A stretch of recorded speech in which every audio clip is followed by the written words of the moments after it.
নমস্কার ভিউয়ার্স, নতুন একটা রিডিং নিয়ে হাজির হয়েছি। Yes no reading. আপনি চোখ বন্ধ করে যে কোনো একটা কার্ড সিলেক্ট করুন। পাইল 1 এবং পাইল 2 এ দুটোর মধ্যে সিলেক্ট করতে হবে। পাইল 1-এ উঠে এসেছে দ্য ওয়ার্ল্ড কার্ড রিভার্স। একটা পরিবর্তন তো অবশ্যই হবে।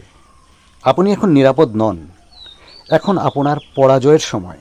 এতদিন যা সুখ ভোগ করেছেন তার দিন শেষ। আপনার প্রশ্নের উত্তর হলো নো। পাইল 2-তে উঠে এসেছে 10 অফ কাপস। জীবন সুখ, আনন্দ, তৃপ্তিতে সমৃদ্ধ হয়। সময় আনন্দে কাটে। এটি একটি খুব ইতিবাচক কার্ড। একটি নতুন খুব প্রেমময় সম্পর্কের ইঙ্গিত দেয়। এটি শান্তি, গার্হস্থ্য সুখ, পরিপূর্ণতা, সন্তুষ্টি, সফলতা সবই বোঝায়। আপনার প্রশ্নের উত্তর হলো ইয়েস।